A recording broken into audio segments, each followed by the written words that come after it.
Hello students, I am Nidhi Bhatt, your science teacher. Today we will continue chapter number 6, life process.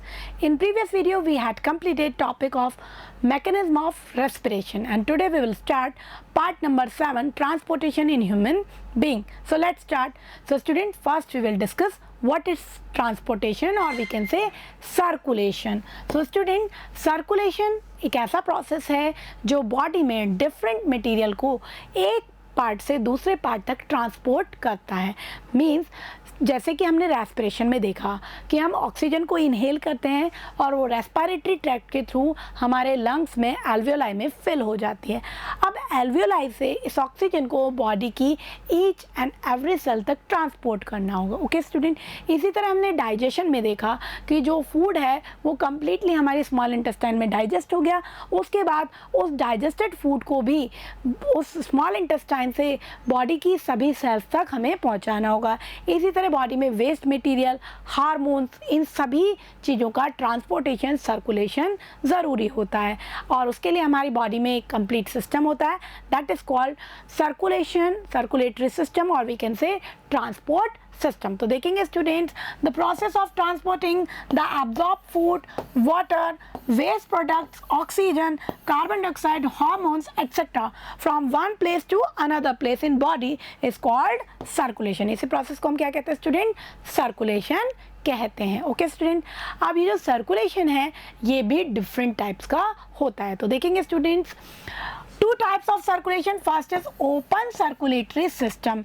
First जो system है that is open circulatory, and second is close circulatory system. तो open circulatory system नाम से ही समझ में आ रहा है कि ये ओपन है. मीन्स इसमें जो ट्रांसपोर्टिंग मीडियम है, मीन्स जो ब्लड है वो ओपन स्पेसेस, टिश्यू जो स्पेसेस है वहाँ पे फ्लो होता है, जबकि क्लोज सिस्टम में वो वेसल्स के अंदर ही फ्लो होता है. तो देखेंगे, in this type of circulatory system the main blood vessel arising from heart and pour the blood into tissue spaces. तो ब्लड को कहाँ पोर कर दिया उसने? टिश्यू स्पेसेस में. और पहले वो एक कंप्लीट एक मेन ब्लड वेसल्स में जाएगा और उसके बाद वो ओपनली उस टिश्यू स्पेस में उस ब्लड को डाल दिया जाता है और वहीं से उसका सर्कुलेशन होता है. इस तरह का सर्कुलेशन मिलता है ऑर्थ्रोपोड्स में. ठीक है, ऑर्थ्रोपोड्स जो होते हैं इंसेक्ट फैमिली होती है जिसके अंदर हमारा कॉकरोच ये सभी आते हैं. ठीक है, इनमें ये ओपन सर्कुलेटरी सिस्टम प्रेजेंट होता है. ओके स्टूडेंट्स, तो देखेंगे स्टूडेंट, क्लोज सर्कुलेटरी सिस्टम, इसमें क्या होगा? ब्लड हमेशा वेसल्स के अंदर ही फ्लो होगा. आर्टरीज, वेन, कैपिलरीज जिनको हम डिस्कस करेंगे अभी, उनके अंदर ही ब्लड फ्लो होगा. कभी भी ओपन स्पेस में ब्लड फ्लो नहीं होगा. ठीक है, इन this type of circulatory system the blood always remains only in the blood vessels. हमेशा ब्लड किस में रहेगा? ब्लड वेसल्स में रहेगा. ठीक है, कुछ ट्यूब्स होंगी उनके अंदर ही ये फ्लो होगा. And carried to various organs through vessels and capillaries. जो भी वेसल्स हैं, आर्टरीज और वेन्स, उनके थ्रू ये फ्लो होगा डिफरेंट ऑर्गन्स तक और हार्ट तक, और कैपिलरीज के अंदर ये फ्लो होगा. ठीक है, फॉर एग्जांपल हमें पता है ह्यूमन बीइंग, एनालिट्स, एनालिट्स के अंदर अर्थवॉर्म आता है. ठीक है, तो उनमें इस तरह का सिस्टम पाया जाता है. ओके स्टूडेंट, डायग्रामेटिकली अगर हम देखें तो देखेंगे ये ओपन सिस्टम है, this is open circulatory system. इसमें हार्ट से जो ब्लड आया वो बाद में जा करके इस टिश्यू वाले स्पेस में स्प्रेड हो गया और यहीं से डिफरेंट ऑर्गन्स इससे ऑक्सीजन या जो भी मटेरियल है उनको एक्सचेंज करते हैं. ठीक है, जबकि क्लोज सर्कुलेटरी सिस्टम में क्या होता है? हार्ट से वेसल्स आ रही हैं, आर्टरीज, वेन्स, कैपिलरीज हैं ये, और उनके पास सेल्स हैं. सेल्स क्या कर रही है? कैपिलरीज से ऑक्सीजन को एक्सचेंज कर रही हैं. लेकिन ब्लड हमेशा क्लोज है, कभी भी ओपन स्पेस में ब्लड फ्लो नहीं करेगा. Okay, so this is open circulatory system and this is close circulatory system. Okay students, तो हमने टू टाइप देख लिए सर्कुलेटरी सिस्टम के. Now we will start human circulatory system. जो हमारा मेन पॉइंट क्या है? ह्यूमन के अंदर ट्रांसपोर्टेशन क्या से होता है. Okay, so human circulatory system divided into two system. अगर हम इसको पूरा ब्रीफली समझे तो ये टू सिस्टम में डिवाइडेड है. One is blood circulatory system and second is lymphatic system. तो मेन जो फंक्शन है वो ब्लड सर्कुलेटरी सिस्टम का है. उसके अलावा लिम्फेटिक सिस्टम भी कई सब्सटेंसेस को ट्रांसपोर्ट करता है. ठीक है, blood circulatory system is made up of 3 parts: blood, heart and blood vessels, and lymphatic system consists of lymph and lymph vessels. ठीक है, so first we will start blood circulatory system. तो इसका जो first part है that is blood. ठीक है, हम briefly इनको अभी डिस्कस करेंगे, उससे पहले हम इसको थोड़ा सा इंट्रोड्यूस कर रहे हैं. ब्लड क्या है? Blood is a transport medium. Blood एक मीडियम का काम करेगा जिसमें डिजॉल्व होकर के waste material, absorb food, hormones, oxygen, carbon dioxide dissolve होकर के एक पार्ट से दूसरे पार्ट तक पहुंचेंगे. तो उस मीडियम का काम कौन कर रहा है? Blood. Okay, next is heart. Heart is a pumping system. एक पंप की तरह ये लाइफ अलोंग पंप करता रहता है. हार्ट पंप की तरह वर्क करता रहता है और ये ब्लड को पंप करता है, पुश करता है ताकि ये डिफरेंट ऑर्गन्स तक पहुँचे और सब्सटेंसेस को कैरी करे. Okay, and third is blood vessels. Blood vessels क्या है? जिनके अंदर ब्लड फ्लो होगा. अभी हमने पढ़ा we have close circulatory system. तो ब्लड किसके अंदर फ्लो होगा? ब्लड वेसल्स के अंदर. ओके, तो इन पार्ट्स को हमें ब्रीफली डिस्कस करना है. So first is blood. Blood is a fluid connective tissue. Blood कैसा टिश्यू है? It is a connective tissue. हमने क्लास 9 पे एनिमल टिश्यू को डिटेल में स्टडी किया था. Epithelial tissue, muscular tissue, connective tissue etcetera. तो blood is a connective tissue. कैसा है ये? कनेक्टिव टिश्यू है. और कैसा? फ्लूइड स्टेट में है. Means it can flow. जो फ्लो हो सकता है उसे हम फ्लूइड कहते हैं. ठीक है, which transport the material to different body parts. और ये मटेरियल को डिफरेंट बॉडी पार्ट्स तक ट्रांसपोर्ट करता है. मीन्स ये मीडियम की तरह वर्क करता है. ठीक है, कौन से मटेरियल को ट्रांसपोर्ट करेगा? Waste product, digested food, oxygen, carbon dioxide etcetera. ठीक है, now what is the composition of blood. Blood का कंपोजिशन देखेंगे किस किस चीज़ से मिलकर बना है. So it has a liquid matrix. Connective tissue में कोई मैट्रिक्स होता है तो इसका मैट्रिक्स कैसा होता है? लिक्विड. और ब्लड के इस लिक्विड पार्ट को हम कहते हैं ब्लड प्लाज्मा. ठीक है, तो ब्लड के अंदर जो लिक्विड पार्ट है उसको हम क्या कहते हैं स्टूडेंट? Blood plasma. और we can say plasma only, plasma भी कह सकते हैं. ठीक है, and the solid part is, इसके अंदर जो सॉलिड पार्ट है उसे हम कहते हैं ब्लड कॉर्पसेल्स. मीन्स कुछ सॉलिड ब्लड सेल्स इसके अंदर लिक्विड पार्ट में प्लाज्मा में फ्लो होती रहती हैं. ठीक है, तो किस किस टाइप की सेल हैं? RBC means red blood sales, WBC white blood sales and platelets. ये 3 टाइप्स की सेल्स या ब्लड कॉर्पसेल्स प्लाज्मा के अंदर सस्पेंडेड रहती हैं. ठीक है, तो ये ब्लड का हमारा कंपोजिशन है. अब हम एक एक पार्ट को ब्रीफली डिस्कस करेंगे. So first part is plasma. Plasma क्या है? ब्लड का लिक्विड पार्ट. ठीक है, and it comprises 55% of blood. It comprises 55% of blood. यानी ब्लड में 55% क्या है? प्लाज्मा है. और वो भी मेनली किससे बना हुआ है? 90 से 92% उसमें वाटर प्रेजेंट होता है. So it has 92% of water and 8 to 10% of other material. ठीक है, तो मेनली इसमें वाटर प्रेजेंट है. एंड इसका जो कलर है वो फेंट येलो, बहुत लाइट येलोइश होता है. अगर हम उसमें से सेल को रिमूव कर दें ब्लड में से, प्लाज्मा जो लिक्विड पार्ट है, तो कैसा दिखाई देगा? येलोइश कलर का दिखाई देगा. ठीक है, सो प्लाज्मा इज अ फेंट येलो फ्लूइड. ठीक है, स्टूडेंट्स देखेंगे जैसे आपने कभी ब्लड टेस्ट कराया हो. ठीक है, ब्लड टेस्ट कराते हैं तो आप रिपोर्ट देखते हैं, उसमें आरबीसी का काउंट लिखा होता है, बहुत सारी चीज़ें, बहुत लंबी चौड़ी रिपोर्ट होती है. तो कभी आपने सोचा है कि क्या ये ब्लड में इस तरह से माइक्रोस्कोप से एक एक सेल को काउंट करते हैं? नहीं. जब ब्लड का टेस्ट होता है, उसके डिफरेंट पार्ट्स का टेस्ट होता है. जैसे किसी में प्लेटलेट्स का टेस्ट करना है, डेंगू हो गया तो प्लेटलेट्स कितनी कम हुई है ना, तो क्या करते हैं, एक सेंट्रीफ्यूगल मशीन होती है, उसमें ब्लड को बहुत ज़्यादा तेज़ स्पीड से राउंड रिवॉल्व किया जाता है. और क्या होता है, ब्लड के पार्ट अलग अलग सेपरेट हो जाते हैं. बहुत फास्ट स्पीड से सेंट्रीफ्यूगल मशीन में ब्लड को एक ट्यूब में फिल करके उसमें रोटेट कराते हैं. तो क्या होता है, उसका जो पार्ट है वो अलग अलग सेपरेट होगा. तो आप देखोगे इस तरह से वो होगा और उसमें ऊपर की तरफ एक फेंट येलो कलर का दिखाई देगा हमें प्लाज्मा. वो क्या होगा? प्लाज्मा. और जो ब्लड सेल्स होंगी वो नीचे सेटल हो जाएंगी. तो नीचे आपको रेडिश कलर का आरबीसी जो कि रेड कलर की होती है वो नीचे सेटल हो जाएगी. ठीक है, तो प्लाज्मा कैसा होता है? फेंट येलो फ्लूइड होता है. और इसमें 90 से 92% क्या है? वाटर. 8 से 10% कुछ अदर मटेरियल है. कौन से है वो अदर मटेरियल देखेंगे. It contain some soluble protein. कुछ सॉल्युबल प्रोटीन है इसमें, inorganic salt, food material, waste product and dissolved gases, ये सभी इसका 8 to 10% है। क्या है 8 to 10% में? कुछ प्रोटीन है, कुछ सॉल्ट्स हैं, फूड मटेरियल, वेस्ट मटेरियल जिनको ये ट्रांसपोर्ट करेगा, और डिजॉल्व गैसेस हैं। कौन सी गैस है? Carbon dioxide. अभी हम जब ट्रांसपोर्ट के बारे में पढ़ेंगे तब हम उसको डिस्कस करने वाले हैं। Now one word is serum. Serum क्या है? आपने कई बार सुना होगा। अगर इस प्लाज्मा में से मैं निकाल दूँ clotting factor, it has some clotting proteins. Clotting means जो ब्लड का क्लॉट फॉर्म करते हैं, तो ब्लड के अंदर कुछ क्लॉटिंग प्रोटीन्स होते हैं, फाइब्रिनोजन। उसको अगर हम हटा दें प्लाज्मा से, तो जो बचा हुआ जो पार्ट होगा दैट इज सीरम। ठीक है, अगर आप ब्लड को किसी वॉल में भर के बहुत टाइम तक रख देंगे तो वो धीरे धीरे क्लॉटिंग उसमें स्टार्ट हो जाएगी, क्योंकि उसमें क्लॉटिंग फैक्टर है। ठीक है, क्लॉटिंग प्रोटीन है। लेकिन अगर क्लॉटिंग फैक्टर को उसमें से रिमूव कर दिया जाए तो जो बचा हुआ पार्ट है उसको हम सीरम कहते हैं। ठीक है students, now if serum is equal to plasma minus clotting factor, तो इस तरह से देखेंगे, हमने ब्लड को अगर इस तरह से रख दिया तो ये नीचे ब्लड का क्लॉट बन गया है। ठीक है, और ये जो अपर पार्ट है दैट इज सीरम। ठीक है, और मैंने आपको जो बताया सेंट्रीफ्यूगल मशीन में अगर हम रोटेट कराएंगे ब्लड को तो उसके कुछ पार्ट इस तरह से सेपरेट हो जाते हैं।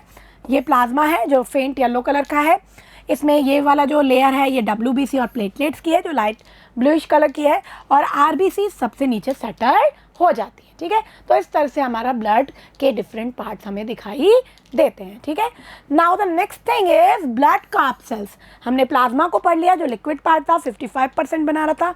बचा हुआ पार्ट क्या है? सॉलिड पार्ट जो है ब्लड कार्ब सेल्स। तो 55% तो प्लाज्मा है, रेस्ट ऑफ 45% क्या है उसमें? Blood corpuscles. So they form 45% part of blood. Blood का 45% क्या है? ब्लड कार्ब सेल्स, और we can say blood cells. और ये कितनी टाइप्स की होती है? 3 टाइप्स की। फर्स्ट इज इरिथ्रोसाइट और रेड ब्लड कार्ब सेल्स और RBC। ओके, तो फर्स्ट जो टाइप की सेल्स हैं, कार्ब सेल्स हैं, that is RBCs, red colour की हैं। ठीक है, रेड क्यों होती है ये? आप सभी को पता है इनके अंदर हीमोग्लोबिन होता है। ठीक है, और जो मेनली ट्रांसपोर्ट का काम है ना, सबसे इंपॉर्टेंट ऑक्सीजन का ट्रांसपोर्ट, वो यही करेंगी विद हेल्प ऑफ हीमोग्लोबिन। तो इसके बारे में पहले कुछ स्पेशल फीचर्स हम देख लेते हैं। Life span 120 days. Life span means इनका जीवन काल, मीन्स जो RBCs हैं बनती भी है हमारी बॉडी में और डेथ भी होती रहती है इनकी, तो मैक्सिमम ये 120 डेज एक RBC का लाइफ स्पैन होता है। उसके बाद ये ऑटोमेटिकली डेड हो जाती है और नई RBCs भी हमारी बॉडी में फॉर्म होती रहती है। Okay, a normal RBC count would B 5.5 million in male and 4.5 million in female cells per microliter। अगर हम इसका काउंट देखें कितना होना चाहिए, तो फीमेल के अंदर ये होगा 4.5 मिलियन, ये इतनी सेल्स होंगी पर माइक्रोलीटर में, और मेल्स के अंदर ये लगभग होती है 5.5 मिलियन सेल्स पर माइक्रोलीटर। ये इसका नॉर्मल ब्लड काउंट है। अगर एनीमिया हो गया, कोई डिजीज हो गई, तो कम भी हो जाता है। ठीक है, mature RBC does not contain nucleus. ये एक इम्पॉर्टेंट क्वेश्चन है। हमने सेल की स्ट्रक्चर पढ़ी और हमने पढ़ा सेल में न्यूक्लियस होता है, लेकिन जब RBC मेच्योर होती हैं तो वो उनका न्यूक्लियस ख़त्म हो जाता है, दे लॉस्ट देयर न्यूक्लियस। तो उनके अंदर न्यूक्लियस भी नहीं होता और उनके अंदर सेल ऑर्गेनल्स भी प्रेजेंट नहीं होते। ठीक है, तो न्यूक्लियस भी नहीं होगा तो ये डिवाइड भी नहीं करेंगी। So it can not divide, means ऐसा नहीं होता कि एक सेल से दूसरी सेल बनेगी। एक सेल है, अपना फंक्शन करेगी, 120 डेज उसका लाइफ स्पैन, उसके बाद वो उसकी डेथ हो जाएगी और नई सेल्स बनती रहेंगी। ठीक है, तो ये नॉन न्यूक्लिएटेड है, याद रखना। मैच्योर RBC के अंदर, ह्यूमन बीइंग की बात कर रही हूँ मैं, न्यूक्लियस नहीं होता, सेल ऑर्गेनल्स भी नहीं होते और ये डिवाइड भी नहीं करती। इसका मेन फंक्शन है हीमोग्लोबिन की हेल्प से ऑक्सीजन को ट्रांसपोर्ट करना। ओके, तो इस तरह से ये रेड कलर की हमें दिखाई देती है, ओवल या राउंड शेप की इसकी स्ट्रक्चर होती है। ठीक है, अब मैंने आपको बताया कि RBC का डेथ भी होती है और फॉर्मेशन भी होता है। तो RBC का फॉर्मेशन कहाँ होता है? बोन मैरो, जो हमारी बोन्स होती हैं उनके अंदर बोन मैरो प्रेजेंट होता है, वहाँ पे इनका फॉर्मेशन होता है। Formation of RBC takes place in bone marrow, याद रखेंगे, इंपॉर्टेंट है। बोन मैरो में न्यू RBC सेल्स फॉर्म होती हैं। ओके, अब मैंने बताया डेथ भी होती है, तो डेथ के बाद ही कहाँ जाती है?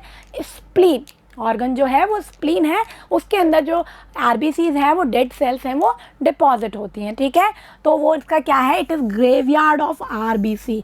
Spleen is a graveyard of RBCs, mean RBC की जो कब्र है ना वो स्प्लीन है, वहाँ पे उनकी जो डेड सेल्स हैं वो डिपॉजिट होती जाती हैं। कुछ नई सेल्स भी यहाँ फॉर्म होती है। स्प्लीन को हम ब्लड बैंक ऑफ RBCs भी कहते हैं, ठीक है।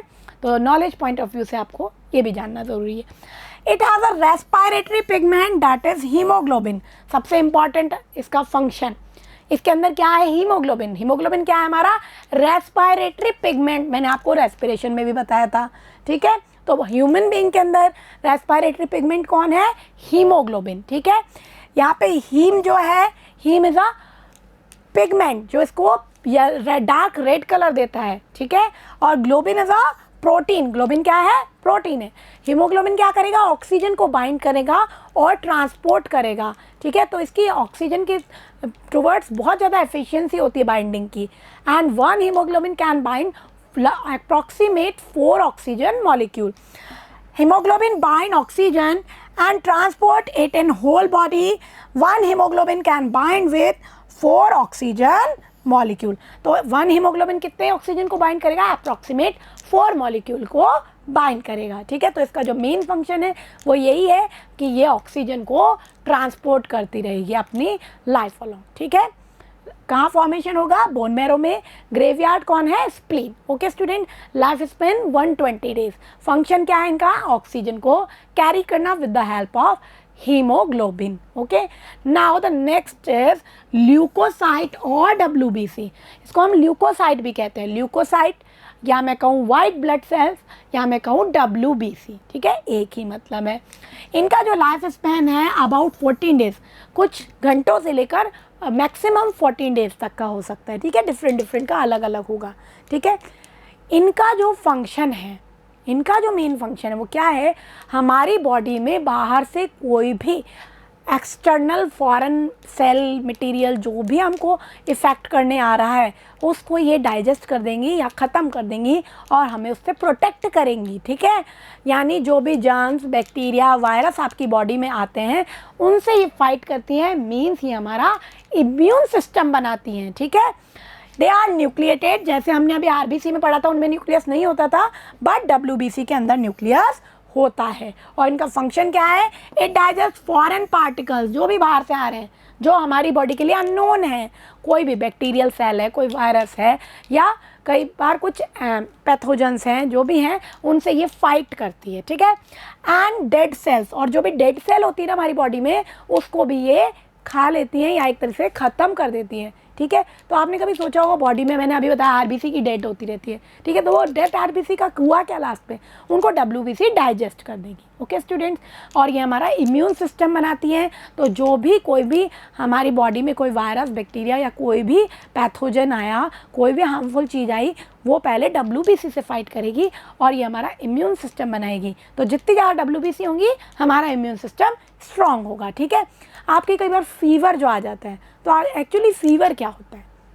आपकी बॉडी में कोई भी पैथोजन, कोई भी बैक्टीरिया, कोई भी वायरस आया तो हमारी WBC उनसे फाइट करती है और उसके कारण हमारा बॉडी टेम्परेचर इंक्रीज़ हो जाता है और उसी के कारण हमें क्या आता है? फीवर। तो फीवर ही बीमारी है हर बार, ऐसा नहीं होता है, ठीक है।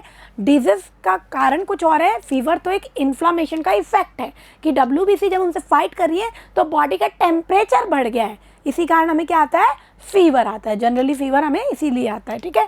It fight with infection and jumps.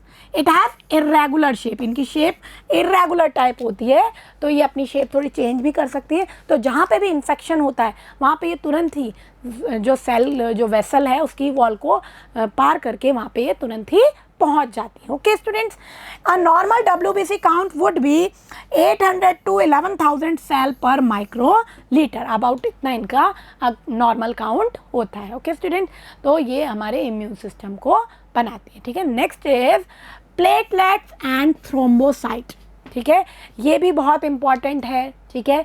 ये भी कलरलेस होती हैं, जैसे हमारी white blood cells, white means colourless होंगी। Red blood cells red colour की है क्योंकि उसमें हीमोग्लोबिन है। लेकिन हमारी जो प्लेटलेट्स हैं ये कैसी हैं? They are colourless and it has round और ओवल शेप। राउंड और ओवल शेप की होती है ये, ठीक है। इनमें भी न्यूक्लियस एब्सेंट होता है, ठीक है। और इनका जो मेन फंक्शन है वो क्या है? ब्लड का क्लॉट बनाना, ठीक है। अभी समझेंगे हम। Normal count is 1.5 to 4.5 lakh cells per microliter. These are non-nucleated cells. इनमें भी क्या होगा, न्यूक्लियस एब्सेंट होगा. Helps in blood clotting. का फंक्शन क्या है, ये ब्लड का क्लॉट बनाती है. ठीक है, कैसे बनाती है स्टूडेंट्स, आपके कई बार कट लग जाता है तो क्या होता है, ब्लड निकलने लग जाता है, ब्लड लॉस होता है.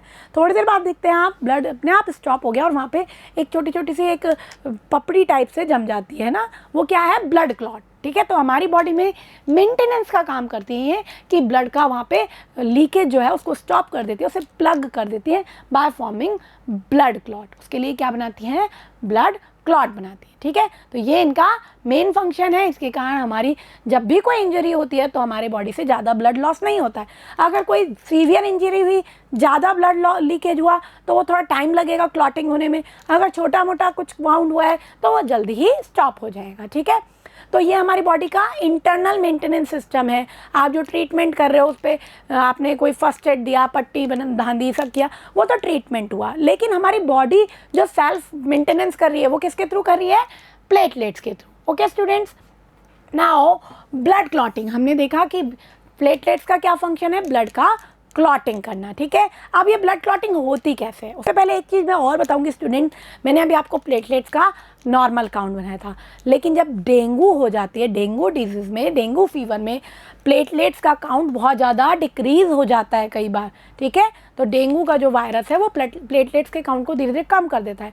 और अगर ये नॉर्मल काउंट से बहुत ज़्यादा कम हो जाता है तो हमारे इसे बॉडी से नोज़ ब्लीडिंग स्टार्ट हो जाती है. ठीक है, जो बहुत ही डेंजरस सिचुएशन होती है. ठीक है, तो ये हमने प्लेटलेट्स के बारे में जाना. अब हम देखेंगे कि ब्लड क्लॉटिंग कैसे होती है. ठीक है, क्या फैक्टर है हमारी बॉडी में जो ब्लड को क्लॉट करते हैं. ठीक है स्टूडेंट, तो जब भी हमारी कभी इंजरी होती है तो क्या होता है, कोई ब्लड वेसल्स जो वेन्स होती हैं ऊपर, ये कट होती हैं, उनमें से ब्लड की लीकेज स्टार्ट हो जाती है. अब ब्लड लीकेज होगी तो क्या होगा, जो उस वेन में जो प्रेशर था, ब्लड प्रेशर, वो रिड्यूस होने लग जाएगा और उसके कारण पूरी बॉडी में ऑक्सीजन सप्लाई नहीं होगी. ठीक है, और दूसरी बात, ब्लड ज़्यादा लॉस हो गया तो हमारी डेथ भी तो हो सकती है. तो इतनी ईजिली डेथ नहीं होनी चाहिए, उसके लिए हमारी बॉडी में मेंटेनेंस है, कोई सिस्टम है जो ब्लड के लीकेज को रोक देगा. तो देखेंगे student, when we are injured and start bleeding, naturally the loss of blood from the system has to be minimise. तो कोई सिस्टम होना चाहिए जो नेचुरली इस लीकेज को, इस लॉस ऑफ ब्लड को मिनिमाइज कर दे, रोक दे. ठीक है, in addition leakage would lead to a loss of pressure which would reduce the efficiency of the pumping system, जिसकी हम बात कर रहे हैं, जो हम ट्रांसपोर्टिंग सिस्टम पढ़ रहे हैं, जिसमें हम पंपिंग सिस्टम देखेंगे हार्ट. तो अगर लीकेज होता रहा उस वेसल से तो क्या होगा, प्रेशर जो मेंटेन है वेसल में वो रिड्यूस हो जाएगा और उससे पंपिंग सिस्टम की एफिशिएंसी भी कम हो जाएगी. ठीक है, तो वो दोनों सिचुएशन हमारे लिए डेंजरस है. ऑक्सीजन सप्लाई पे भी असर पड़ रहा है और ज़्यादा ब्लड का लॉस हो गया तो हमारी डेथ भी हो सकती है. ठीक है, तो ऐसे टाइम में क्या होगी, प्लेटलेट्स उस पॉइंट को, उस लीकेज को प्लग करेंगी, स्टॉप करेंगी. ठीक है, to avoid this the blood has platelet. तो इससे बचने के लिए हमारे ब्लड में क्या है, platelets which circulate around the body and plug these leaks by helping to clot the blood at this point of injury. तो जहाँ पे भी इंजरी हुई वहाँ पे से जो ब्लड वेसल कट हुई उसे ब्लड निकल के बाहर आने लगा, उस ब्लड में आरबीसी भी है, रेड ब्लड दिखता है आपको, और उसमें प्लेटलेट्स भी तो हैं. तो ये प्लेटलेट्स क्या करेंगी, उस इंजरी के पॉइंट पे वो क्लॉट को बनाएंगी और लीकेज को प्लग कर देंगी, स्टॉप कर देंगी. ठीक है, ब्लड फ्लोज फ्रॉम कट और wounds, after some time it stop automatically. हमने देखा जब भी कोई कट हुआ, कोई वाउंड हुआ, उसमें से ब्लड फ्लो होता है लेकिन कुछ टाइम बाद ऑटोमेटिकली वो स्टॉप हो जाता है. अगर बड़ी इंजरी है तो थोड़ा टाइम लगेगा, अगर कोई स्मॉल इंजरी है तो जल्दी ही ये स्टॉप हो जाता है. ठीक है, is called clotting of blood, और उसी को हमने क्या कहा, ब्लड की क्लॉटिंग का. ठीक है, अब इसके लिए मैकेनिज्म क्या है स्टूडेंट, एक्चुअली हमारे ब्लड में कुछ क्लॉटिंग फैक्टर्स होते हैं. There are 13 factors. ठीक है, हमें उनका नाम अभी जानने की ज़रूरत नहीं है, 10th क्लास में हमें इतना डिटेल काम में नहीं आने वाली. ठीक है, लेकिन 13 फैक्टर्स होते हैं. तो जैसे ही वहाँ से वेसल कट होती है वो फैक्टर एक के बाद एक दूसरे को एक्टिवेट करते हैं, और जो फाइब्रिनोजन मैंने आपको क्लॉटिंग प्रोटीन बताया था बॉडी में, वो फाइब्रिन में कन्वर्ट हो जाता है और फाइब्रिन के कारण वहाँ पे किसका फॉर्मेशन हो जाता है, ब्लड क्लॉट का फॉर्मेशन हो जाता है. तो देखेंगे स्टूडेंट, विटामिन के आपने पढ़े हैं, vitamin A B C D E K, और जब भी आप जूनियर क्लास में विटामिन के का इम्पॉर्टेंस यूज़ पढ़ते थे तो आप पढ़ते थे विटामिन के is useful in blood clotting. Vitamin के की कमी हो गई तो हमारी बॉडी में जो क्लॉटिंग जो फैक्टर्स हैं वो अच्छी तरह से फंक्शन नहीं करेंगे और ब्लड क्लॉट का फॉर्मेशन ठीक तरीके से नहीं होगा अगर बहुत ज़्यादा कमी हो गई, ठीक है। सो विटामिन के is necessary for the synthesis of clotting factor in liver. Liver के अंदर क्लॉटिंग फैक्टर का सिंथेसिस होता है ड्यू टू विटामिन के। विटामिन के उसके लिए नेसेसरी है, ठीक है। सो दे आर 13 क्लॉटिंग फैक्टर जिनको हम रोमन नंबर में लिखते हैं 1 to 13, ठीक है। रेगुलेट क्लॉटिंग ऑफ ब्लड, ये ब्लड की क्लॉटिंग को रेगुलेट करते हैं, ठीक है। क्या करते हैं ये, जो बॉडी में 13 फैक्टर हैं, एक के बाद एक पूरी मैकेनिज्म होती है, इनिशिएट होते हैं और ये बॉडी में जो फाइब्रिनोजन प्रोटीन है उसको कन्वर्ट कर देते हैं फाइब्रिन में, ठीक है। और फाइब्रिन के बनने के कारण वहाँ पे क्या बन जाता है, क्लॉट बन जाता है स्टूडेंट, ठीक है। जो भी वहाँ पे डैमेज सेल्स होती है, मसल्स फाइबर होते हैं, उनको कलेक्ट करके यहाँ पर क्या बन जाता है, एक क्लॉट बन जाता है, ठीक है। अब एक चीज़ और आपको जानने की ज़रूरत है नॉलेज पॉइंट ऑफ व्यू से, एक जेनेटिक डिजीज़ है दैट इज़ हीमोफीलिया। उसके अंदर ब्लड का क्लॉटिंग नहीं होता है अच्छे से, बहुत टाइम में होता है, ठीक है। जेनेटिक डिजीज़ है, बहुत रेयर होती है वैसे, ठीक है। It is haemophilia. In haemophilia disease factor 9 is absent. क्योंकि फैक्टर 9 एब्सेंट होता है तो वहाँ पे ब्लड की क्लॉटिंग नहीं होती है जिनको ये बीमारी होती है, ठीक है। बहुत लाखों में किसी एक जने को होती है, ठीक है। रेयर डिजीज़ है, जेनेटिकली होती है, जेनेटिक होगी बाय बर्थ ही, अगर उसके एंसेस्टर में किसी को होती है, ठीक है। इस डिजीज़ में ब्लड की क्लॉटिंग अच्छे से नहीं होती है, ओके। तो किस तरह से होती है देखेंगे स्टूडेंट डायग्रामेटिकली। ये हमारी जो ब्लड वेसल्स है जिसमें कट लग गया, कट लगा तो क्या हुआ, ये ब्लड बाहर आने लगा, रेड ब्लड सेल्स भी हैं इसमें कुछ प्लेटलेट्स भी हैं, ठीक है। अब क्या होगा, प्लेटलेट एक्टिवेट हो गई, जैसे ही एक्सटर्नल एनवायरनमेंट से उसका कांटेक्ट हुआ तो वो क्या हो गई, एक्टिवेट हो गई। एक के बाद एक फैक्टर एक्टिवेट होंगे और लास्ट में वो क्या बनाएंगे, फाइब्रिन। और फाइब्रिन के थ्रू जो भी मसल्स फाइबर हैं, जो भी डेड सेल्स हैं, उनको इकट्ठा करके क्या बन जाएगा, वहाँ पे क्लॉट बन जाएगा। और क्लॉट बनने के कारण बाद वहाँ से ब्लड का फ्लो होना बंद हो जाएगा, ठीक है। अब एक चीज़ और स्टूडेंट्स आपके दिमाग में आ रही होगी कि जब ब्लड के अंदर ये क्लॉटिंग फैक्टर्स हैं तो जब ब्लड हमारी वेसल्स में बहता है तो ऐसा कुछ नहीं होता कि वेसल्स में बहते टाइम ब्लड की क्लॉटिंग हो जाए तो फिर ब्लड फ्लो ही नहीं होगा, ऑक्सीजन कैसे फ्लो करेगा। तो उसके लिए भी हमारी बॉडी में बचाव है, सब चीज़ों के लिए हमारी बॉडी में सिस्टम है। वहाँ पे है हिपैरिन प्रोटीन के कारण जब तक ब्लड वेसल्स में फ्लो होता है नॉर्मल कंडीशन में, उसमें बॉडी के अंदर ब्लड का क्लॉट नहीं बनता है due to heparin, okay students. तो इसको भी याद रखना है आपको। तो हमने ब्लड के बारे में प्लाज्मा, आरबीसी, डब्ल्यूबीसी, प्लेटलेट्स, और प्लेटलेट्स का क्या फंक्शन है, क्लॉटिंग ऑफ ब्लड वो किस तरह से होता है, उसको हमने डिस्कस कर लिया है, okay students. Now the next point is function of blood का काम क्या है, ठीक है। तो वैसे हमने अभी जो भी डिटेल में पढ़ा उस सब में हमने ब्लड के फंक्शन को देख लिया है, ठीक है। उसी को हम एक बार समराइज कर रहे हैं, ठीक है। तो देखेंगे प्लाज्मा, सबसे पहले हमने प्लाज्मा पढ़ा था। तो प्लाज्मा क्या करता है, ट्रांसपोर्ट करता है फूड को, कार्बन डाइऑक्साइड को, डाइजेस्टेड फूड को और वेस्ट मटेरियल को। तो देखेंगे plasma transport food, carbon dioxide, nitrogenous waste, जो हमारी बॉडी में वेस्ट बनते हैं mainly they are nitrogenous waste in dissolve form. तो उनको ट्रांसपोर्ट करने का काम प्लाज्मा है और प्लाज्मा किसका पार्ट है, ब्लड का ही तो पार्ट है, तो मीन्स ये ब्लड का फंक्शन हो गया। Next is oxygen is carried by the red blood cells, red blood corpuscles. Red blood corpuscles के अंदर जो हीमोग्लोबिन है वो किसको ट्रांसपोर्ट करेगा, ऑक्सीजन को। तो ये ब्लड का दूसरा फंक्शन हो गया। Third, many other substance like salt, hormones etcetera transported by it, इनको भी ये ट्रांसपोर्ट करने का काम करता है, ठीक है। It helps in temperature control, human body में ये टेम्परेचर कंट्रोल का काम भी करता है, ठीक है। हमारी बॉडी का टेम्परेचर रेगुलेट रहे, ठीक है, उसके लिए क्या करता है, हमारी जो स्किन है उसमें भी कुछ वेसल्स हैं, तो अगर हीट ज़्यादा हो गई है तो ये इस तरह से वेसल्स जो है स्किन की तरफ हीट को ज़्यादा पहुंचाती हैं ताकि वो सराउंडिंग में डिसिपिएट हो जाए। और जब बॉडी का टेम्परेचर थोड़ा कम है तो क्या करेंगे, वो उस हीट को स्किन तक कम पहुँचाएँगे ताकि वो एनवायरनमेंट में डिसिपिएट नहीं हो। तो इस तरह से ये बॉडी के टेम्परेचर को कंट्रोल करता है blood, okay student. So these are the function of blood. तो हमने जो फर्स्ट पार्ट था ब्लड ट्रांसपोर्टिंग सिस्टम का, उसको हमने कंप्लीट कर लिया है. Next part is heart. Very very important and very interesting part.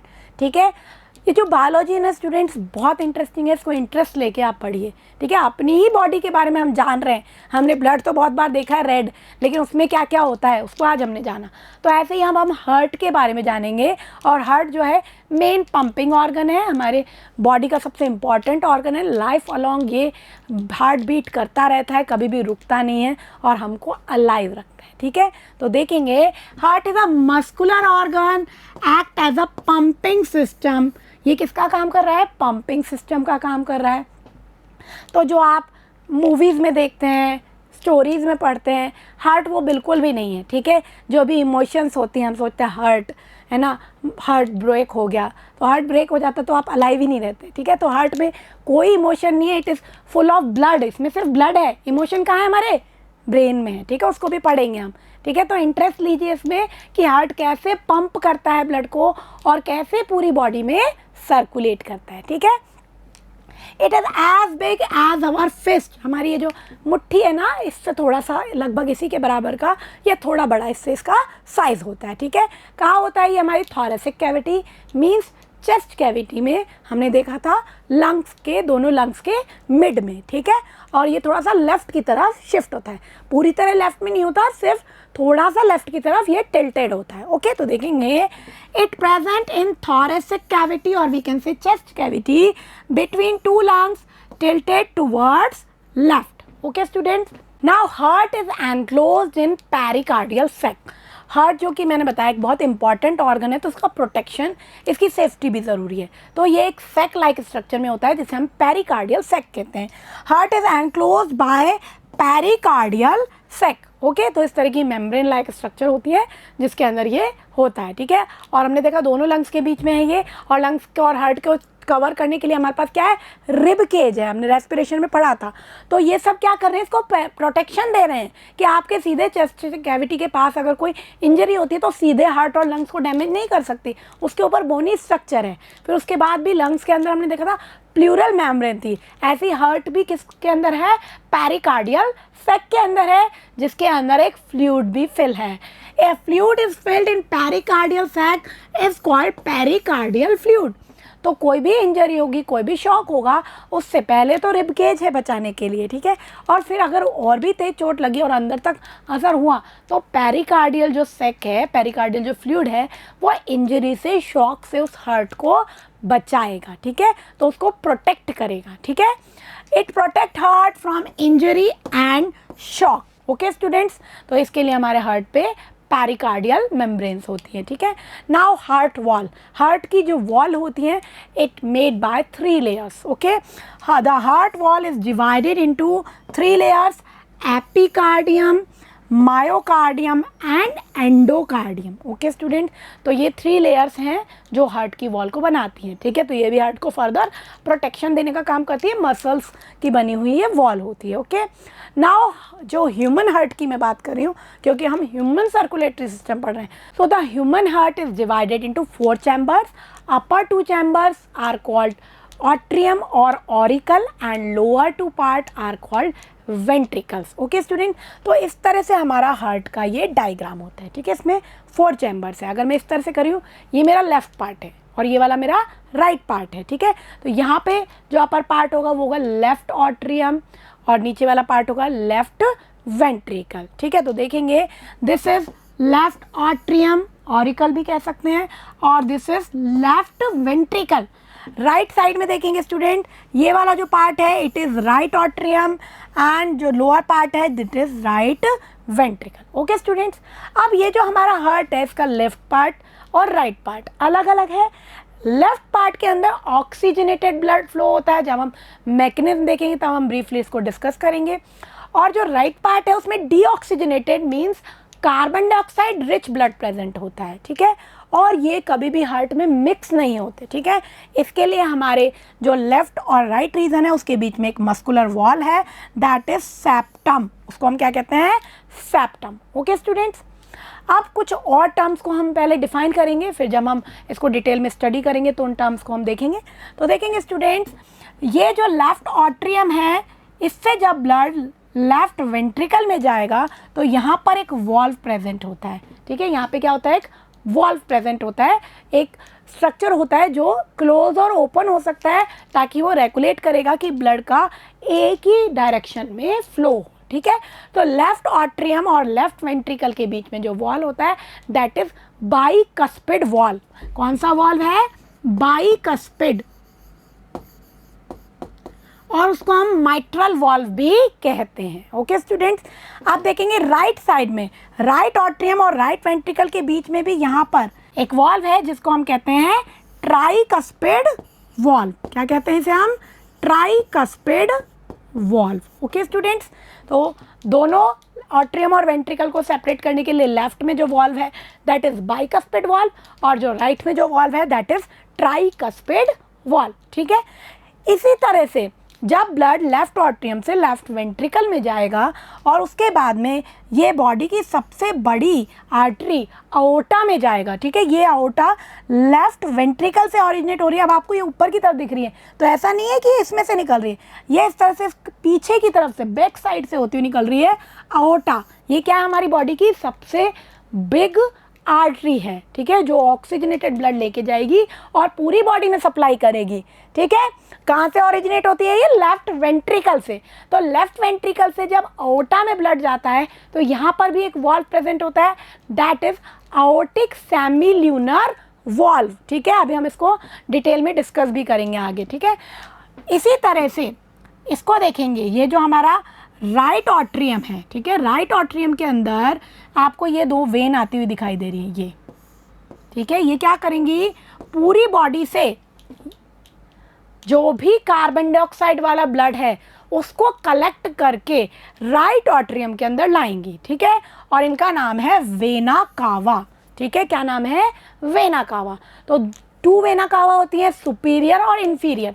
Superior vena cava upper body part से डीऑक्सीजनेटेड ब्लड कैरी करती हैं और inferior vena cava lower body part से डीऑक्सीजनेटेड ब्लड को कैरी करती हैं। बेसिकली होता क्या है स्टूडेंट्स, हमने रेस्पिरेशन में देखा था कि लंग्स के अंदर जो ब्लड है वो प्योरीफाई हो गया था, मीन्स ऑक्सीजनेटेड हो गया था। एल्वियोलाई से सारी ऑक्सीजन एक्सचेंज होकर के ब्लड में आ गई थी। ठीक है, वो ऑक्सीजनेटेड ब्लड पहले आएगा हार्ट में और ऑक्सीजनेटेड ब्लड आएगा लेफ्ट पार्ट में। लेफ्ट पार्ट में कहाँ आएगा, ये लेफ्ट ऑट्रियम में through pulmonary veins. Pulmonary veins से होता हुआ ये हार्ट के अंदर आएगा। ठीक है, पल्मोनरी वर्ड का मतलब ही लंग्स होता है। ठीक है, तो जब भी पल्मोनरी वर्ड आए मीन्स वो लंग्स से अटैच है। तो पल्मोनरी वेन्स उस ऑक्सीजनेटेड ब्लड को हार्ट में यहाँ लेके आएगी। ठीक है, लेफ्ट ऑट्रियम, लेफ्ट ऑट्रियम से ये बाइकस्पिड वॉल को पार करके जाएगा लेफ्ट वेंट्रिकल में, लेफ्ट वेंट्रिकल से ये जाएगा अओर्टा में और अओर्टा से पूरी बॉडी में डिफरेंट आर्टरीज में बट करके ये पूरी बॉडी को ब्लड के थ्रू ऑक्सीजन सप्लाई करेगा। ठीक है, ऑक्सीजन सप्लाई हुई, ऑक्सीजन से क्या होगा, सेल्यूलर रेस्पिरेशन होगा।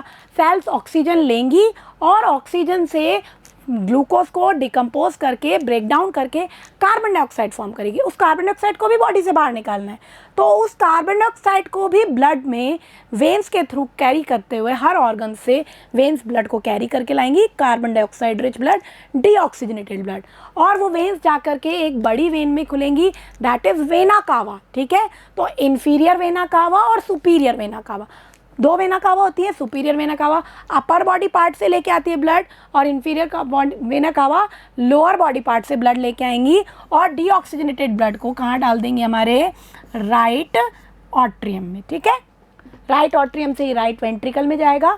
उसके बाद ये राइट वेंट्रिकल से एक पल्मोनरी आर्टरी निकलेगी, जो निकलेगी कहाँ से, राइट वेंट्रिकल से। दिख रही है आपको यहाँ पे। ठीक है, तो ये इस तरह से पीछे से बैक साइड से होती हुई इस तरह से ये निकल रही है। कहाँ से निकल रही है, ये राइट वेंट्रिकल से। ये क्या करेगी, इस डीऑक्सीजनेटेड ब्लड को, कौन, पल्मोनरी आर्टरी, वापस से कौन सा वर्ड आया, पल्मोनरी मीन्स लंग्स, तो ये इसको कहाँ ले जाएगी, लंग्स में लेके जाएगी और लंग्स में इसका फर्दर ऑक्सीजनेशन होगा। ठीक है, इस पूरे जो सिस्टम है इसको हम अभी दोबारा डिस्क्राइब करेंगे जब हम सर्कुलेशन का फ्लो देखेंगे। अभी मैं आपको सिर्फ हार्ट के पार्ट समझा रही हूँ। तो मैंने आपको बताया लेफ्ट ऑट्रियम, लेफ्ट वेंट्रिकल, उनके बीच में जो वॉल्व है that is bicuspid valve. Is a right atrium, right ventricle, उसके बीच में जो वाल्व है दैट इज ट्राइकस्पिड वाल्व।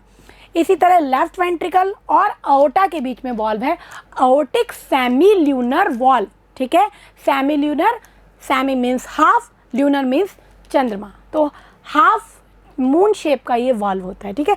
इसी तरह एक वाल्व यहाँ भी होगा जो इस राइट वेंट्रिकल और पल्मोनरी आर्टरी के बीच में होगा, इसको हम कहेंगे पल्मोनरी सेमील्यूनर वाल्व। तो ये 4 नाम आपको याद रखने हैं, ठीक है। पहले तो सेप्टम जो लेफ्ट रीजन और राइट रीजन को अलग अलग कर रहा है ताकि डीऑक्सीजनेटेड ब्लड और ऑक्सीजनेटेड ब्लड मिक्स ना हो। उसके अलावा 4 वॉल्व है हमारे बॉडी हार्ट में, लेफ्ट ऑट्रियम और लेफ्ट वेंट्रिकल के बीच में बाइकस्पिड, राइट ऑट्रियम और राइट वेंट्रिकल के बीच में ट्राइकस्पिड, इसी तरह लेफ्ट वेंट्रिकल और अओर्टा के बीच में अओर्टिक सेमील्यूनर, यहाँ वाले सेमील्यूनर होते हैं, ठीक है। वेंट्रिकल और जो वेसल्स के बीच में होते हैं वो सेमील्यूनर वाल्व होते हैं, तो जो लेफ्ट वेंट्रिकल और अओर्टा के बीच में होगा उसे हमने कहा अओर्टिक सेमील्यूनर वाल्व, और जो राइट वेंट्रिकल और पल्मोनरी आर्टरी के बीच में उसे हमने कहा पल्मोनरी सेमील्यूनर वाल्व, ठीक है। तो इतना स्ट्रक्चर आपको याद रखना है, ठीक है। अब हम इनको एक बार थ्योरेटिकली देख लेते हैं। तो देखेंगे students, the upper 2 chambers are auricle और वी कैन से ऑट्रिया, ठीक है। ऑरिकल भी कह सकते हैं, आर्ट्रिया भी कह सकते हैं। The lower 2 chambers are ventricles, और लोअर 2 चैम्बर्स क्या है, वेंट्रिकल्स। तो यानी कितने चैम्बर्स बन गए, 4 chambers, right auricle, left auricle, right ventricle, left ventricle, okay. अब ये जो राइट और लेफ्ट रीजन है मैंने बताया ये एक मस्कुलर वॉल से सेपरेटेड रहते हैं जिसको हमने कहा septum. So right and left region is separated by septum, ठीक है। मस्कुलर वॉल है ये, हार्ट मसल्स से, हार्ट मसल्स को हम कार्डियक मसल्स कहते हैं, उनसे ये सेपरेट है, okay students. Now the next point is ventricles. आपने जो डायग्राम देखा था, तो अगर आप डायग्राम को ढंग से देखें, दोबारा देखेंगे स्टूडेंट, तो ये जो वॉल है सेप्टम की ये यहाँ आके थिक होती जा रही है, और जो वेंट्रिकल्स की वॉल आपको दिख रही होगी ये ऑट्रियम के कंपैरिजन में थोड़ी थिक है, ठीक है। तो ये क्वेश्चन पूछा जाता है एग्जाम में, why ventricles have thicker wall than atrium. तो देखेंगे स्टूडेंट्स, जो वेंट्रिकल हैं they have thicker muscular wall than the atria, ventricles have thicker muscular walls than the atria. क्यों? क्योंकि वेंट्रिकल्स को हाई प्रेशर से ब्लड को पूरी बॉडी में पुश करना होता है, पंप करना होता है। मैंने बताया आपको, स्पेशली जो लेफ्ट वाला हमारा वेंट्रिकल है उससे ब्लड सबसे बड़ी आर्टरी अओर्टा में जाता है और फिर वो पूरी बॉडी में जाता है, तो यानी उसको हाई प्रेशर रिक्वायर है, इसलिए वहाँ की मसल्स भी कैसी होती हैं, थिक होती है, ताकि ज़्यादा प्रेशर उसको दे सकें। Because ventricle have to pump blood into body, यानी दूर तक पहुंचाना है, पूरी बॉडी में पहुंचाना है, तो प्रेशर हाई ज़रूरी है, और प्रेशर हाई करने के लिए मसल्स कैसी होंगी वहाँ की, थिक, ताकि वो तेज़ी से उसको पुश कर सके। Okay students, now the next thing is the heart has 2 types of valves. Heart में 2 टाइप्स के वॉल्व्स होते हैं, अभी मैंने आपको डायग्राम में दिखाया था, उसको एक बार हम समराइज कर लेते हैं। तो 2 टाइप के वॉल्व होते हैं, एक होता है ऑट्रियम और वेंट्रिकल के बीच में, जिसको हम कस्पिड वॉल्व कहेंगे, ठीक है।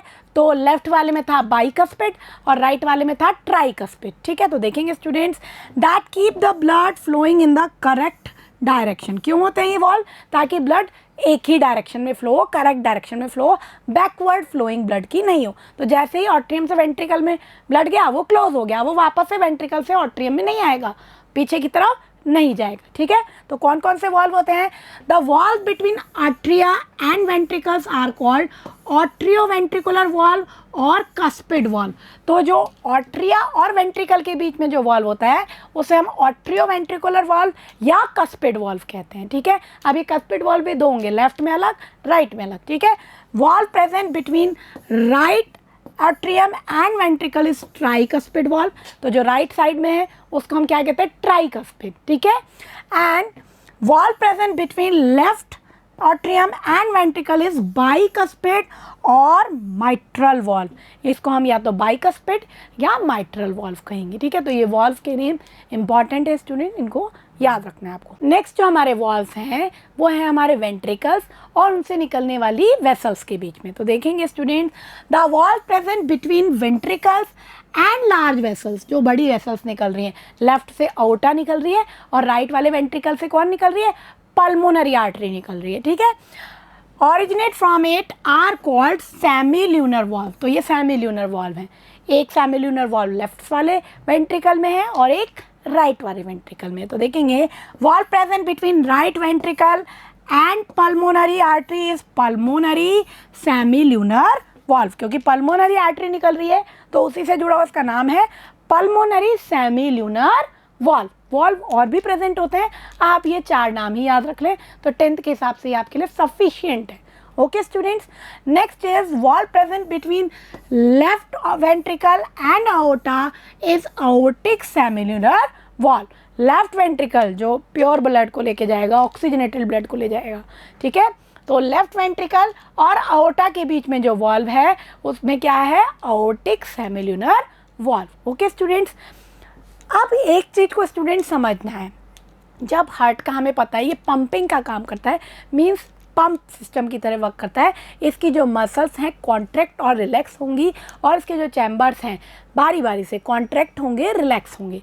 आर्ट्रियम दोनों एक साथ कॉन्ट्रैक्ट होंगे, ठीक है, फिर वो रिलैक्स होंगे तो वेंट्रिकल कॉन्ट्रैक्ट होंगे और उसी के कारण ब्लड में एक प्रेशर बिल्डअप होगा और ब्लड का फ्लो होगा।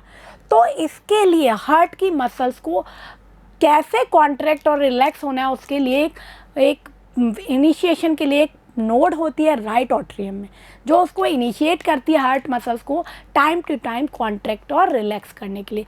बहुत इंपॉर्टेंट है ये क्या है, साइनो ऑरिकुलर नोड, ठीक है। तो देखेंगे साइनो ऑट्रियल नोड भी कहते हैं, साइनो ऑरिकुलर नोड भी कहते हैं इसे, SAN ये इसकी शॉर्ट फॉर्म है। It is a mass of nodal tissue found in the upper part of the right auricle. Right auricle के अपर पार्ट में ये पाया जाता है, इसे पेस मेकर भी कहते हैं। ओके स्टूडेंट, ये क्या करती हैं, इनसे कुछ नर्व इम्पल्स निकलते हैं, कुछ सिग्नल्स निकलते हैं इलेक्ट्रिकल, ठीक है, जो इनिशिएट करते हैं हार्ट की मसल्स को कॉन्ट्रैक्ट और रिलैक्स होने के लिए, ठीक है। तो देखेंगे it generate nerve impulse which are responsible for starting the contraction of the heart. तो ये हार्ट की पूरी जो पंपिंग सिस्टम है उसको रेगुलेट करने का काम करती है।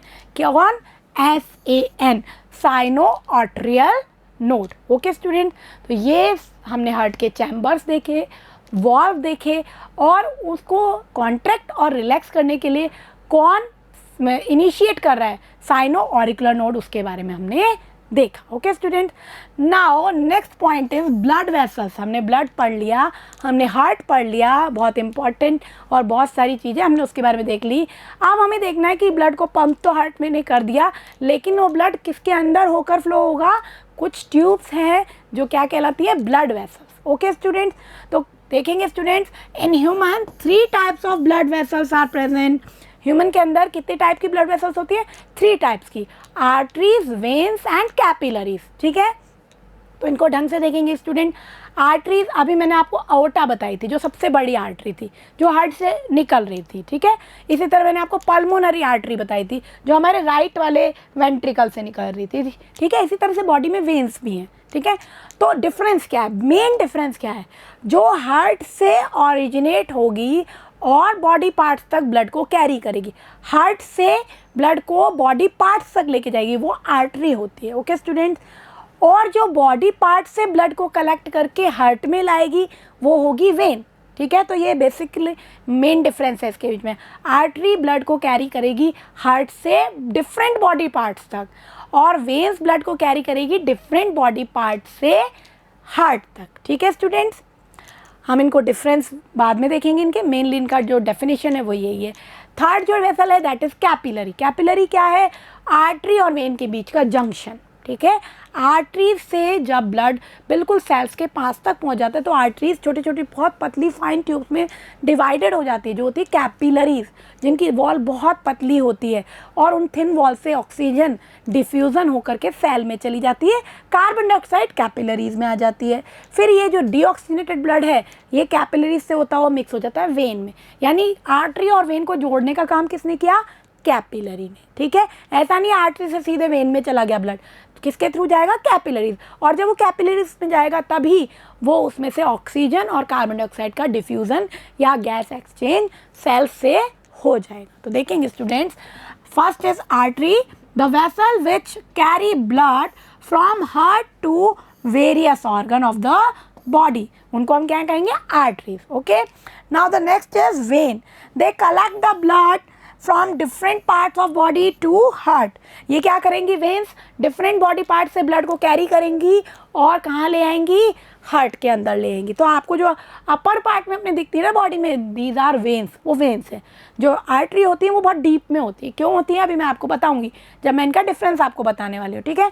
थर्ड इज कैपिलरीज, थर्ड क्या है, capillaries, these are smallest blood vessels, बहुत ही फाइन, बहुत ही पतली स्मॉलेस्ट ब्लड वेसल्स हैं, और वन सेल थिक मीन्स एक सेल की लेयर जैसी ही इनकी थिकनेस होती है। इतनी पतली क्यों होती है, तभी तो डिफ्यूज़न होगा, अगर वॉल थिक होगी तो वहाँ से डिफ्यूज़न नहीं हो सकता ऑक्सीजन का, तो ऑक्सीजन को सेल के अंदर पहुँचाना भी तो है।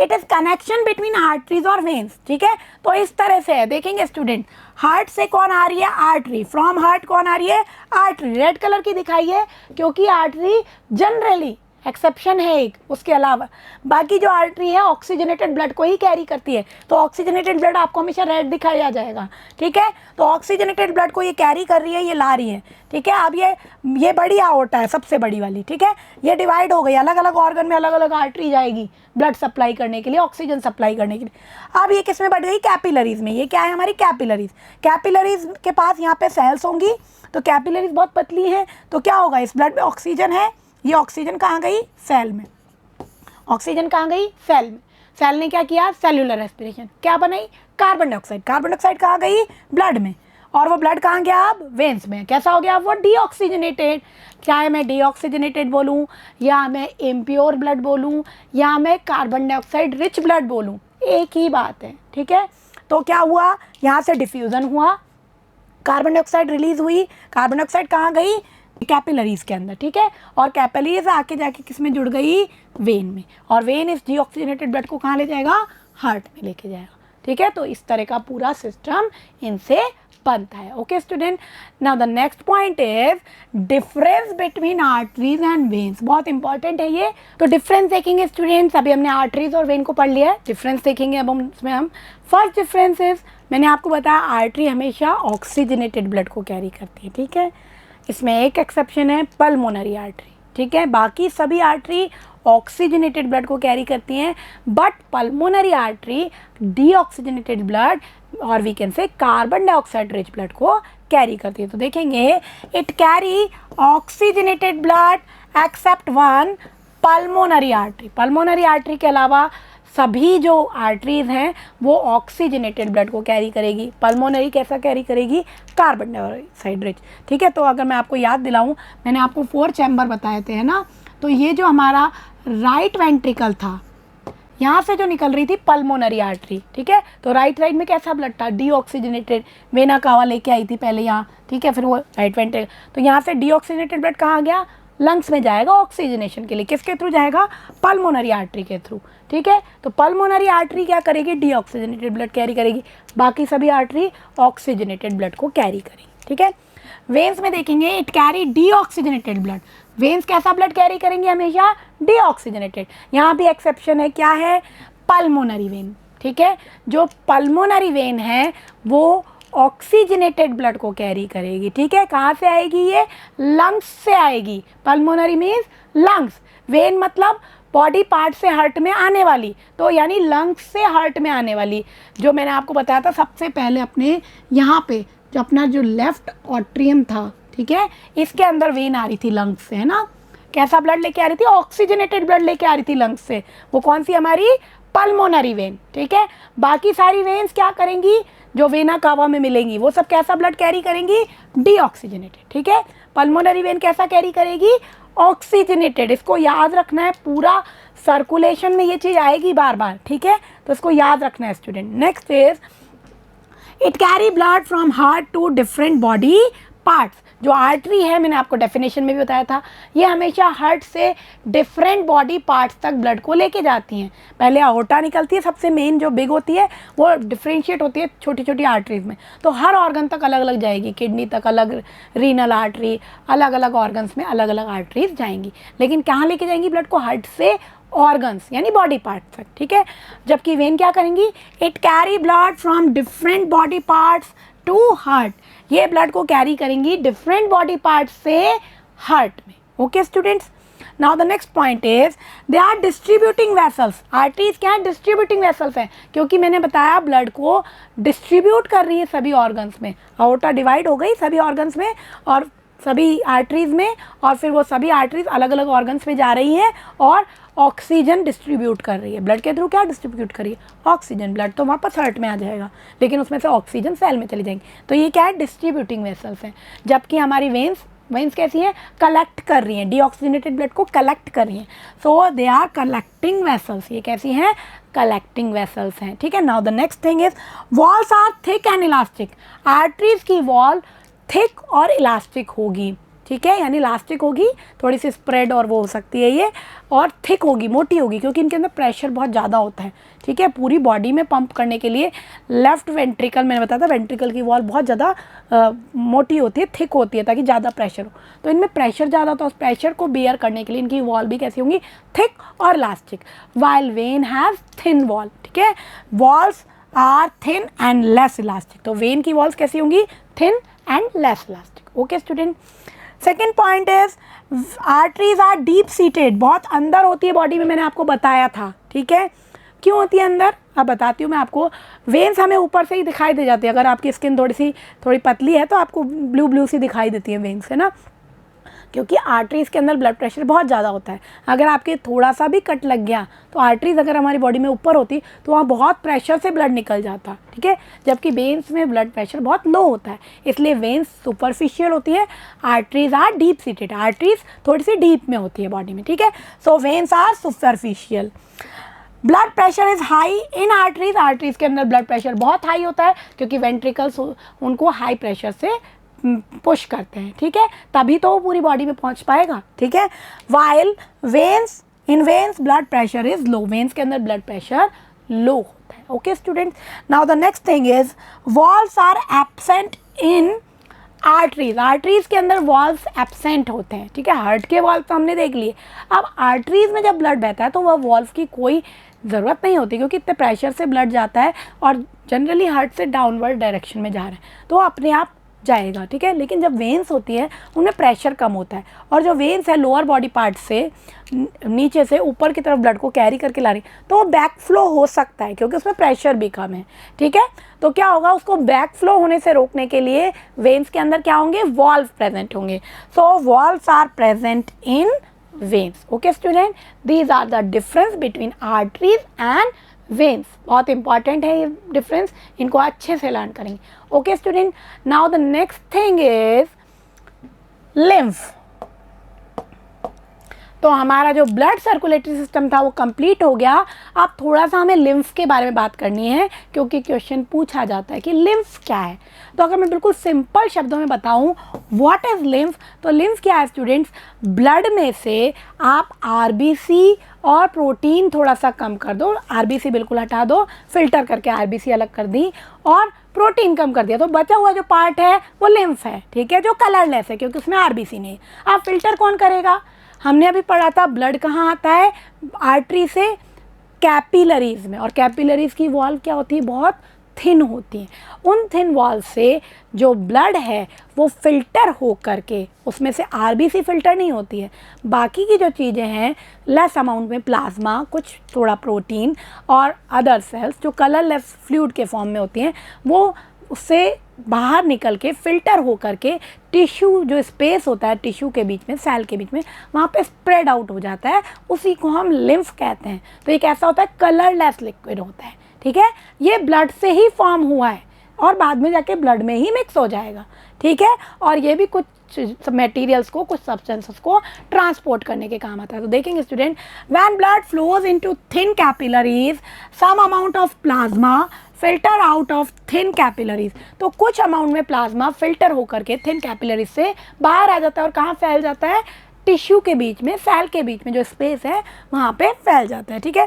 This fluid is called tissue fluid, इसे या तो हम कह सकते हैं टिश्यू फ्लूइड और लिम्फ, और we can say extra cellular fluid, ये इसके 3 नाम है, ठीक है। चाहे हम टिश्यू फ्लूइड कहें, चाहे लिम्फ कहें, चाहे एक्स्ट्रा सेल्यूलर फ्लूइड कहें, ठीक है। इट इज़ कलरलेस, ये कैसा है, कलरलेस, क्योंकि इसमें आरबीसी नहीं है, ठीक है। एंड कंटेन लिम्फोसाइट्स, मेनली इसमें lymphocytes is a type of WBC, ठीक है। तो डब्ल्यूबीसी के बहुत सारे टाइप्स होते हैं जो हम हायर क्लासेस में पढ़ेंगे, तो इसमें मेनली लिम्फोसाइट्स होते हैं। तो हमें पढ़ा था कि डब्ल्यूबीसी हमारे इम्यून सिस्टम को बनाती है, तो ये हमारा लिम्फ भी क्या करता है, इम्यून सिस्टम का एक इम्पॉर्टेंट पार्ट है, ठीक है। सो जो हमारा देखिए इस तरह से ये ब्लड कैपिलरीज है, इसमें ये जो हमारी ये वेन्स हैं या आर्टरीज हैं, इससे ब्लड कैपिलरीज में यहाँ से फिल्टर होके ये किस में आ जाता है, टिश्यू के स्पेस में आ जाता है। ये टिश्यू और सेल के बीच में जो स्पेस है जिसे हमने टिश्यू फ्लूइड कहा है, ठीक है। यहाँ से ये लिम्फ कहाँ जाएगा, ये जाएगा लिम्फेटिक कैपिलरीज में, ठीक है।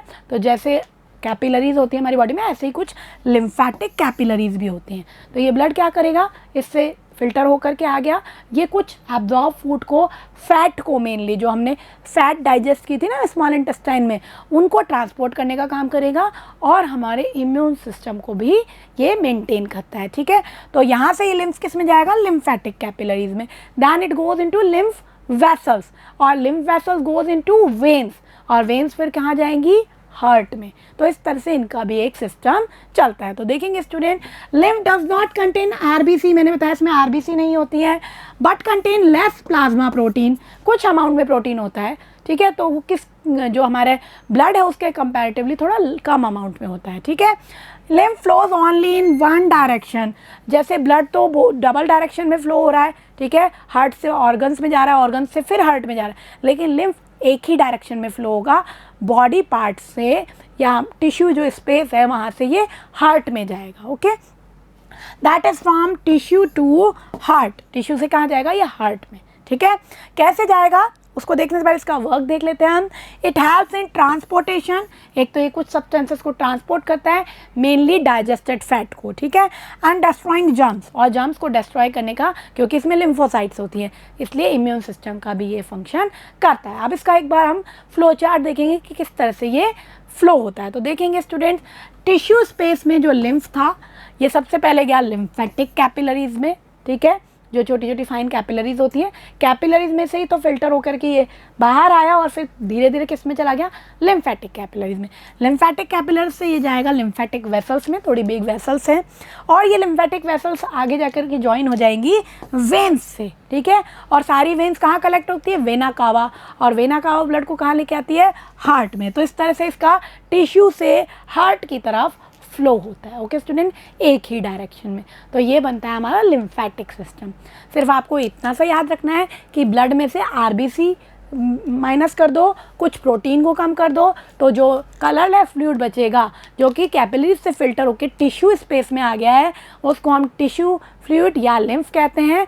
ये क्या करता है, सब्सटेंसेस को ट्रांसपोर्ट करने में हेल्प करता है, और हमारे इम्यून सिस्टम को मेंटेन करता है, और ये एक ही डायरेक्शन में टिश्यू से lymphatic capillaries, then lymphatic vessels, then veins and then heart, इस तरह से एक ही डायरेक्शन में फ्लो होता है, ओके स्टूडेंट। तो ये जो हमारा ह्यूमन सर्कुलेटरी सिस्टम था उसको आज हमने कंप्लीट कर लिया है, ठीक है। नेक्स्ट वीडियो में हम जो सर्कुलेशन का जो पाथवे है उसको डीपली डिस्कस करेंगे। तो पहले हमने आज जो डिस्कस किया उसको हम एक बार समराइज कर लेते हैं। First we discuss what is circulation, transporting material like waste material, digested food, oxygen, carbon dioxide, hormone, salts etcetera is called circulation. इन सब का ट्रांसपोर्ट करना ही क्या है, circulation. It is two type, ये टू टाइप्स का होता है। Open circulatory system in which blood flows in open space, जिसमें ब्लड ओपन स्पेस में फ्लो होता है। एक बिग वेसल आती है हार्ट से, बाद में वो उसको ओपन स्पेस में डाल देती है ब्लड को, जैसे कि हमारे ऑर्थोपोडा में, कॉकरोच में होता है, that is called open circulatory system. और जो डेवलप्ड ऑर्गेनिज्म हैं उनके अंदर क्लोज सर्कुलेटरी सिस्टम होता है, blood always flow in vessels, blood हमेशा वेसल में फ्लो होगा। Then we discuss human circulatory system. There are two parts of human circulatory system, one is blood circulatory system and next is lymph circulatory system. Blood circulatory system में हमने देखा 3 parts हैं, blood, heart and blood vessels. Okay, blood medium की तरह काम करता है, यानी इस मीडियम में ही डिजॉल्व होकर सब्सटेंसेस का ट्रांसपोर्ट होगा। ब्लड को अगर हम लिक्विड पार्ट देखें, it is plasma which is made up of 55% blood, 55% बनाता है ये ब्लड का। It contain 90 to 92% water and 8 to 10% other materials like salt, protein etcetera. Then we discuss about blood cells और blood carp cells. 3 types की होती हैं ये। One is erythrocyte, red blood cells. इनके अंदर हीमोग्लोबिन प्रेजेंट होता है। It carry oxygen in our body, ये ऑक्सीजन को बाइंड करता है और अपनी बॉडी में कैरी करता है, पूरी तरह फ्लो करता है। ठीक है, then we discuss about leucocyte और WBC जो हमारे इम्यून सिस्टम को बनाती हैं। ठीक है, और ये क्या करती हैं, जो भी फॉरेन बॉडी, जो भी फॉरेन पार्टिकल्स, जो भी जर्म्स, इन्फेक्शन आता है उससे फाइट करती है और उससे हमारी बॉडी को प्रोटेक्ट करती हैं। Then we discuss about thrombocyte और we can say platelets, they form blood clot. ये क्या करती है, ब्लड की क्लॉटिंग करती हैं। अगर हमारे कोई कट हो जाता है, वाउंड हो जाता है, तो वहाँ से जब ब्लड का लीकेज होता है तो ये क्या करती है, उसको प्लग कर देती है, उस लीकेज को स्टॉप कर देती है। ठीक है, उसके लिए इसमें क्या होता है, फाइब्रिनोजन होता है। ठीक है, तो इसमें 13 फैक्टर होते हैं जो एक के बाद एक मैकेनिज्म होती है जो इनिशिएट होते हैं और फाइब्रिनोजन को कन्वर्ट कर देता है फाइब्रिन में, जिसके कारण हमारे जो इंजरी है उस पॉइंट पे फाइब्रिन का डिपॉजिट होने के कारण ब्लड का लीकेज स्टॉप हो जाता है। ठीक है, then we discuss about heart. Heart is act as pumping system. It is made of 4 chamber, 4 chamber होते हैं इसमें। Upper 2 chambers are atrium and lower chambers are called ventricles. ठीक है, it is situated in thoracic cavity between 2 lungs and it is fitted in pericardial sac and pericardial fluid is filled in it which protect it from jerk or injury। ठीक है, तो pericardial sac के अंदर pericardial fluid भरा होता है जो उसको इंजरी से बचाता है। ठीक है, heart wall made up of 3 layer, that is epicardium, myocardium, endocardium. Okay student, then हमने डिस्कस किया कि जो लेफ्ट रीजन होता है और जो राइट रीजन होता है उसको सेपरेट करने के लिए एक मस्कुलर वॉल्व है, एक मस्कुलर वॉल है, दैट इज सेप्टम। ठीक है, वो क्या है, सेप्टम। ठीक है, जो ऑक्सीजनेटेड ब्लड और डीऑक्सीजनेटेड ब्लड को मिक्स नहीं होने देती।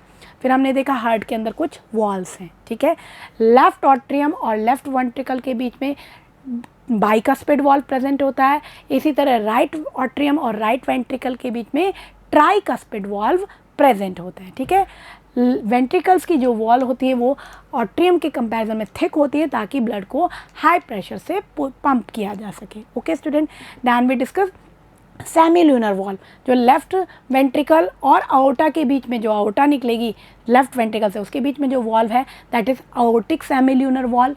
और जो राइट वाले साइड में राइट वेंट्रिकल और पल्मोनरी आर्टरी के बीच में जो वॉल्व है that is pulmonary सेमील्यूनर valve. Okay student, तो ये हमने डिस्कस की हार्ट की स्ट्रक्चर।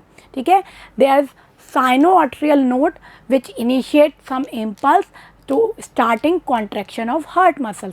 तो राइट जो ऑट्रियम है उसके अपर साइड में साइनो-ऑरिकुलर नोड SAN प्रेजेंट होती है जो कुछ इम्पल्सेस इनिशिएट करती है जिसके कारण हार्ट की मसल्स कॉन्ट्रैक्ट और रिलैक्स करती हैं। Okay student, then we discuss about blood vessels. There are 3 types of blood vessels, artery, vein and capillaries.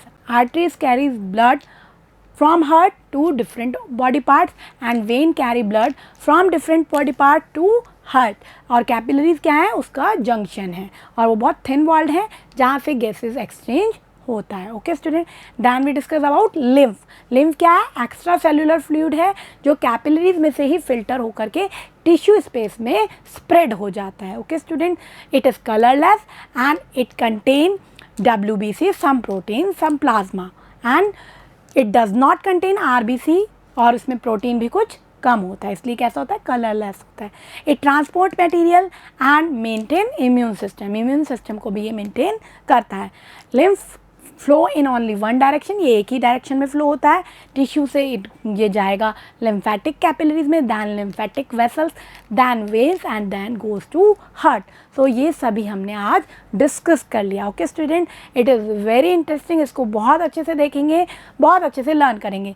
In next video we will discuss circulation in human being, कि किस किस तरह से blood का circulation होता है। ठीक है, तब तक इसको लर्न करेंगे। Thank you.